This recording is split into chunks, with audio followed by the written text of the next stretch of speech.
Movaar, which means making our visions and aspirations reality, was an inspiration when I was a student. I was able to witness how difficult international students have it in the US to participate in study abroad programs. So that's the funny little story about how it started. And that frustration of not being able to participate because of lack of funds led me to want to intervene and solve the problem for other students.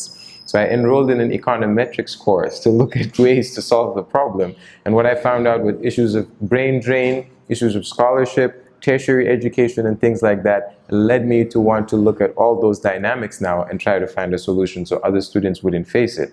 So, you know, Movaar first started off as something that wanted to solve the problem of scholarships, right? Wanted to solve this issue of the brain drain and getting people in the diaspora involved with initiatives back home. And as I was finishing my studies, that modification, revising process unfolded. And what I was left with at the end of it was a program that had 3 different legs. One was a skills formation program, one was an incubator program, and the third one was like a specialization program, really, for those that wanted to hone in on a particular set of skills. As far as what brought me to Gambia after my studies, due to, again, student-related challenges for being able to continue living in the UK where I was studying at the time, I made the decision to move back to my native Gambia after several years away. And began a pilot for Movaar, really. And what made the pilot successful and easy to manage was really the use of partnerships. So in a nutshell, that kind of is the evolution of how Movaar started from a university with a certain problem I was facing to morphing into becoming a pilot that I would later launch in the Gambia, working with the Ministry of Education in select schools. So you just got this contract from the Ministry of Education. You have engaged some of the very high-profile entrepreneurs here in the Gambia to essentially serve as coaches to young people, help them with their skills. And you said when you came to the Gambia, you didn't have this network. So how did I'm just imagining you landing back home, back in the Gambia. What was your first step? How did you connect with these individuals, and how did you convince them to jump onto your mission and support? Right. So I think I brought something when I was coming with me, and that's the US culture of openness. One might counter-argue with that because where I spent most of my time was in New York, and people would argue New York is a cold place and people are cold. But I did bring a sense of openness and sharing. So I came with a program and a proposal that I was able to share with the Ministry of Education. And I think that with my openness to an education-led initiative made them willing to give it a chance. So with that, they issued me the operational license, if you will, to be able to operate with certain government schools. And that's kind of how we got started. As far as being able to work with coaches, we just basically did door-to-door recruitment by going to open spaces where we can find volunteers, where we can host events and a lot of things along those lines to be able to identify who were the movers and shakers of the Gambia at that time. And as a result of that, all we needed to do was present to them what we were doing, similar to how we approached the ministry. And it was a no-brainer for a lot of them. They just decided to come on board because the beneficiaries were students. And for them, the driving factor was they felt that if they had something like this program when they were a student, it would have made a huge impact in their lives. And this is coming from people who were already identified as making impact in the lives of others. So I can't imagine how they would have turned out if they were able to do the program, which I would rather, others tell you the impact that it's had on them. But as for me, this was a move that I was comfortable with because it is my native country.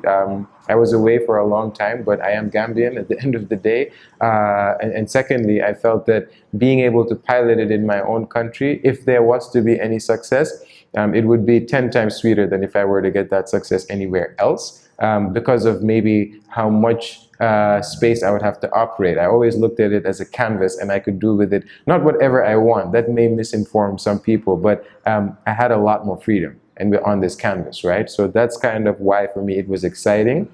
And being able to have this relationship with the ministry from the very early on made it easier for them to trust us because we were informing them of what we were doing. We always invited them to graduation and closing ceremonies. So when the time came that they were launching new programs and I approached them with interest in this program, it was easy for them to be comfortable even talking to Movaar as the implementing agency to do the trainings and the requirements for this new program. So I think the openness, the culture of openness, a certain level of risk, but of course the passion. I think you have to have passion, and when you have that, it guides what you do. So, your mistakes in a way are limited because you're working with a sense of passion. So, those three things really help to make the process easier for me to not just intervene in a relatively new space, but attract the right people, but also be able to have impact that led to a proof of concept, which today I can share with people comfortably and be able to go to the next level of having clients that are in the public sector and other spaces as well. When was the moment that for the first time you knew that your theory of change was working, that you thought, yes, what we're piloting here is actually helping the students? Was there ever like a defining moment where you said, wow, yes, it's working. What we're doing is really adding value to young people's lives? Right. I would maybe want to talk from two angles. One would be when the public sector, if you will, told us this themselves. So at the pilot closing ceremony or graduation, we had an official from the National Accreditation Authority attend.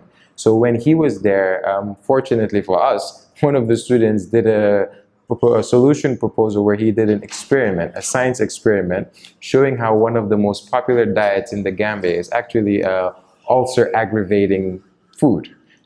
So he was really shocked, and he's like, wow, my daughters, everybody in my family loves this food, and to be able to have a young student in grade 11 show something that scientists haven't even told us with all their campaigns, for me this shows that what you guys are doing is really working, and we encourage you. And those kinds of moments for us served as a testament to what we were doing from others that didn't even take the program or have a daughter or son in the program.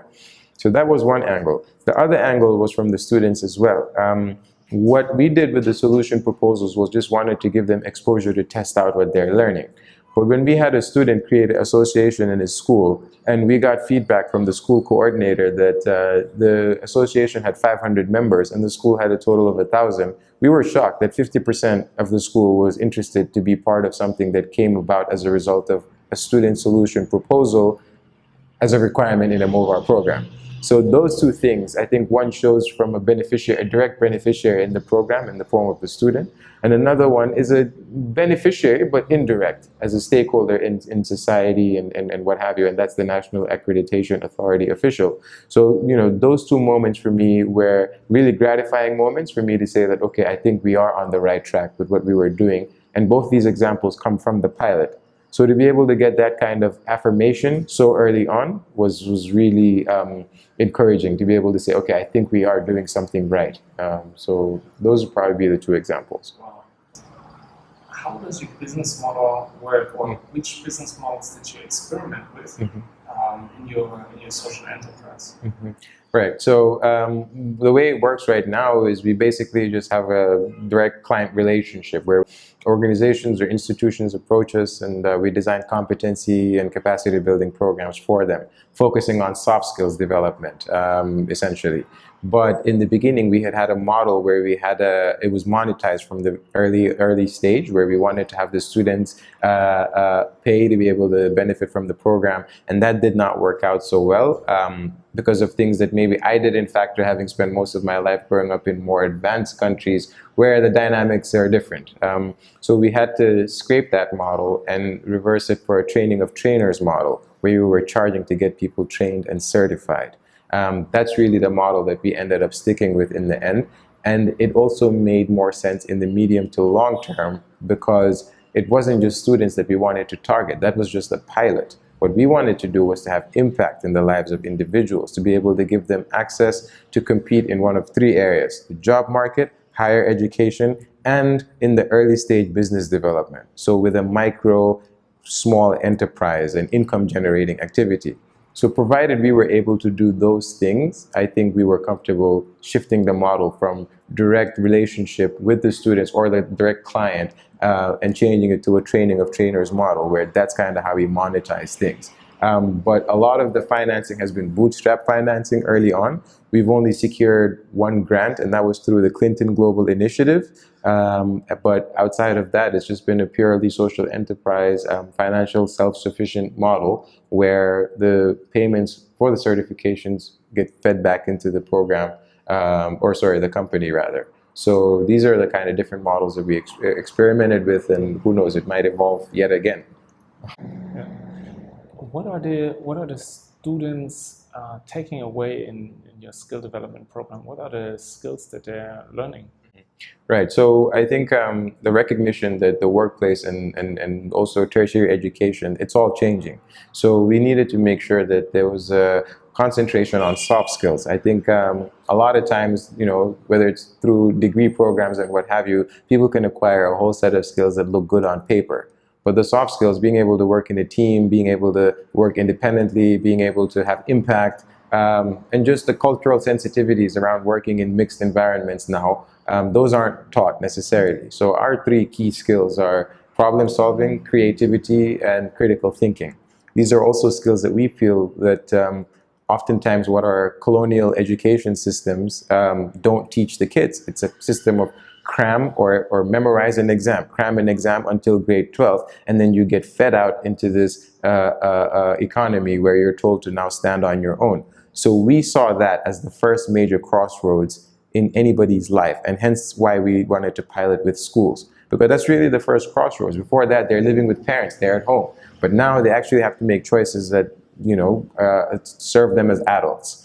So when we did this, we ended up realizing that, you know, to be able to have the impact, we need to look at the crossroads. And that's why some of the other people we want to work with will include returnees, hopefully, and migrants, people with disabilities or disabled people, if I may, and even government officials or people that just kind of want to reskill or upskill. So these are all people that we're looking at, essentially. But to be able to work with the students at that first crossroads was instrumental, because again, everybody can relate to that. Actually, when I was a student, when I graduated, I didn't know what to do. I didn't have a counselor. I didn't have a mentor. So these soft skills that I mentioned were just the key ones, but there are other ones like research, time management, presentation, listening, public speaking. And these are all things that we see that the students need. But they also still hold true when we move from soft skills or non-technical sectors to the technical ones. And then a recent example is our competition that we participated in robotics, and had a team that was actually able to win. And robotics is not our core competence at all. So yeah. I mean, you're a highly skilled person with many talents. You're a change maker. You could have gotten probably any job, let me say, anywhere in the world or in most parts of the world. What made you come back to, first of all, Gambia, but then also start something that is a social enterprise versus going into the best paying job? It's a mixture of both personal ambition and circumstance. By circumstance, I mean that off the bat, maybe it's not the first choice that one would make, coming off of a, you know, very demanding a degree program, which I must confess was very difficult, the Master of Science in Science, Technology, and Innovation Studies. So to do that in a country like Gambia, one has to be subject to circumstance. And that circumstance essentially was the immigration rules and regulations in the UK at the time where I studied.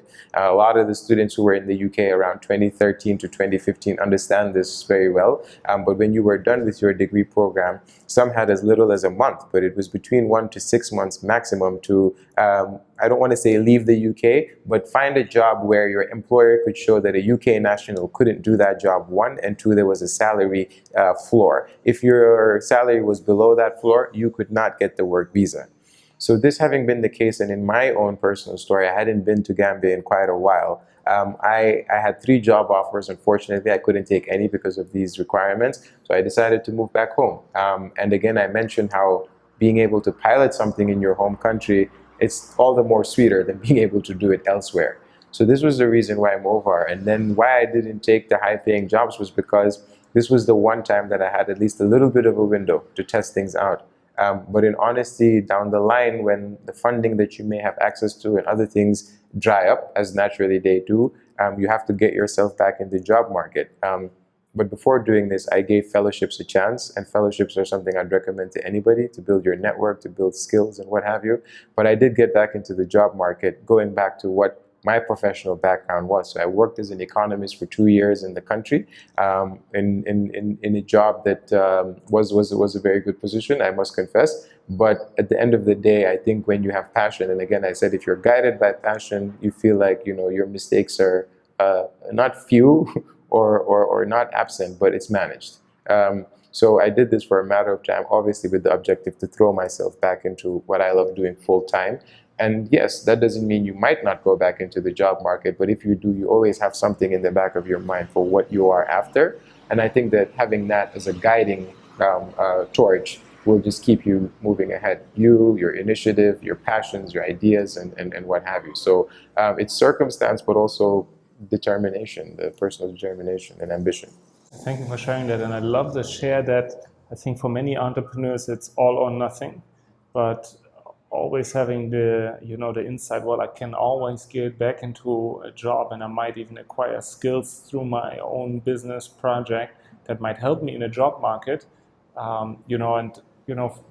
basically keep running my project and making it bigger as a sidepreneur is an option. Doesn't have to be all or nothing, and the job market is never again an option. And also the entrepreneurial option, the entrepreneurial path is never again an option. So I think that's very, that makes a lot of sense. Thanks for sharing that. What was the biggest challenge for you in building this up? Was there ever a day when you thought, okay, no, this is too much, I can't take this anymore? Yes, I think everybody has that, and that's what makes entrepreneurship all the more fun.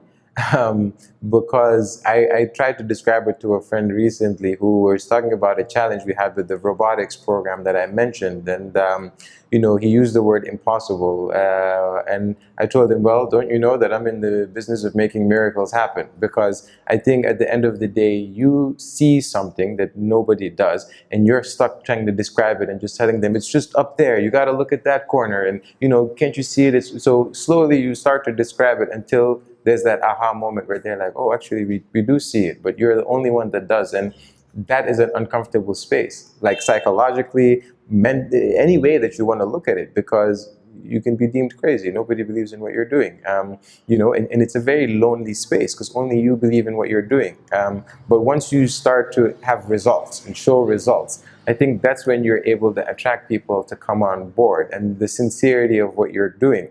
I would not advise anybody who is only after profit to go into entrepreneurship, because that should be I don't even want to say secondary, but I think if you are having a good enough product or service, the money will come. That's just the truth of things. So I think people should be cautious about that. And another thing people should be cautious about is falling into the trap of saying that everybody has to be an entrepreneur. I think that is a scapegoat answer that a lot of people in power and authority use, but in a highly limited resource environment like the Gambia, people need to be cautious, because if there was an enabling environment or a conducive environment, one can understand that. But if you don't have a conducive environment and you get people stuck in this idea that, no, it's supposed to be me who solves this problem, I think that that's a dangerous trap, and it's kind of like a poverty cycle. It's just you're going around in a circle. So I would be cautious of that advice to people. But for me, I think entrepreneurship is definitely something that can be balanced with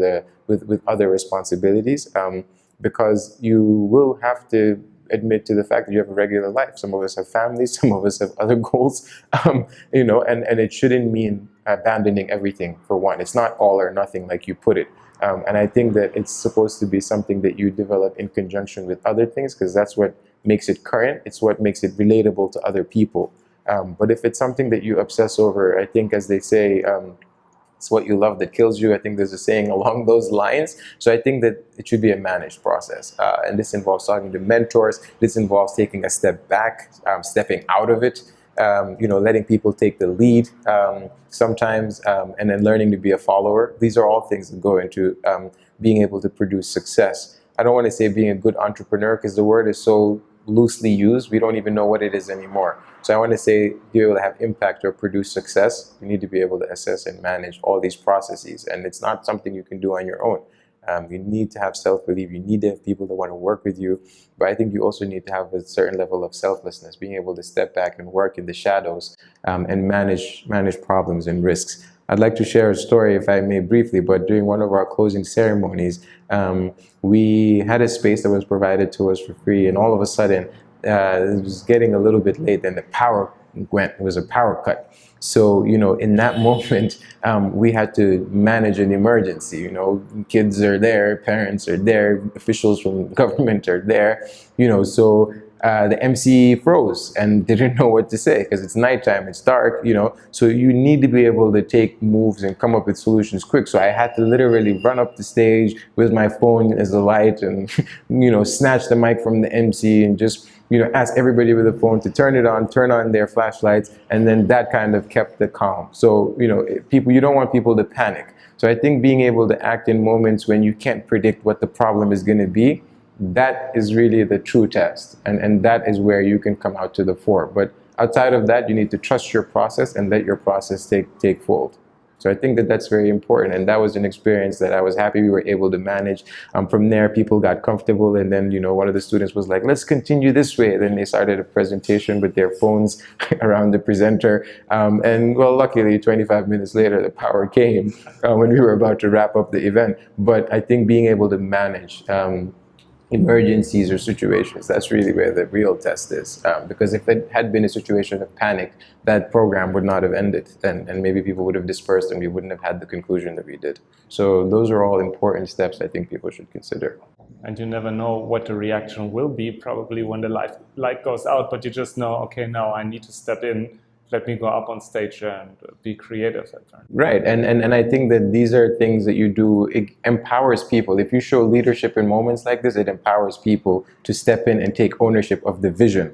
Because you can't have a vision that's just yours. The vision has to be something that others can latch onto and relate to. So this has happened in the past when, I was a university student and we had a program where we had an exhibit of nations. We were supposed to exhibit several nations, and I was a student leader. So at some point, because of the leadership that was being shown, we had janitors coming in and saying, oh, hey, I see what you guys are doing. I know there's a flag in this director's office. I'm going to go and get it. Then other janitors saw him and they came and they were like, I know there's a flag in that person's office, So at the end of the day, we had people coming in. Then some of the students were like, well, this is an exhibit of nations. How about I just go print something right now and we give all the people coming in passports, So people can share onto the vision. And when that happens, you as the leader, everything is shared. And I think that that's when it's more fruitful, it's more beneficial. So these experiences I often go back to as testament to kind of the steps and the things that you must do to be able to lead an initiative forward and produce results. I think that's the key word there, and have people believe in themselves. Another quote that I saw was a leader is somebody who's able to make people see themselves anew. And I think once you do that, it's just a matter of time before you accomplish what you want to do. I think that is super, super powerful what you just shared. And I think it's even more important if you have a social enterprise or something where you need to have the energy of people behind you, the vision, the passion, which is essentially energy, right?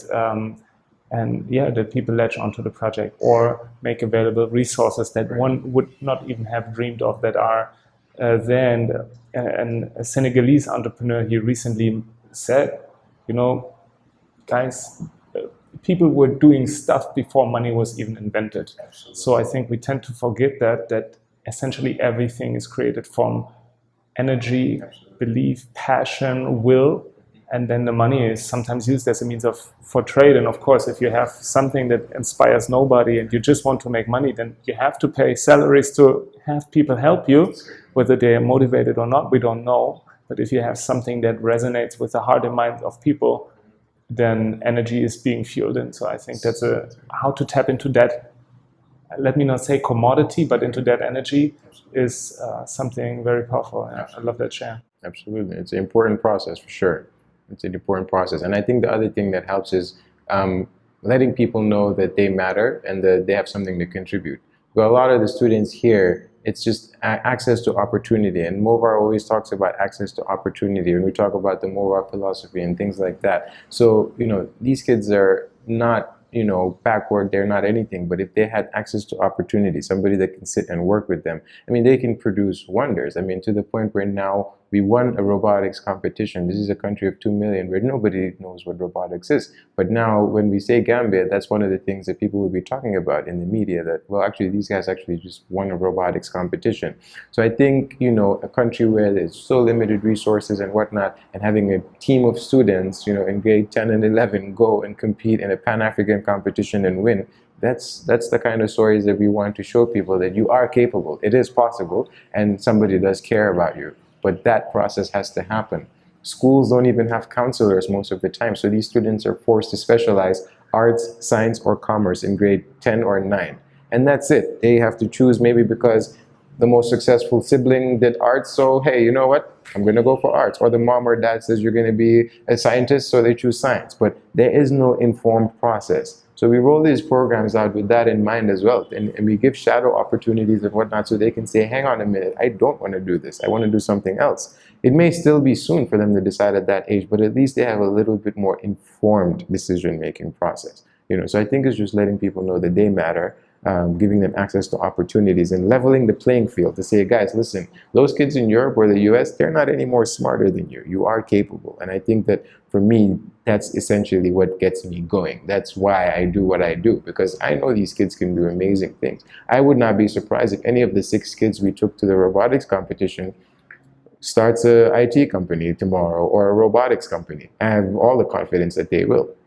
So for me, this is kind of, okay, do you guys see it now moment, from trying to describe it to like people coming back and saying, oh my God, I see it. And I'm like, well, I was trying to tell you that it's right there. That's that moment.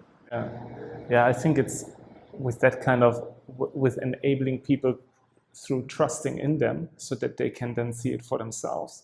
I think it's probably tapping into the most valuable resource that any country can have, the mind and spirit of young people.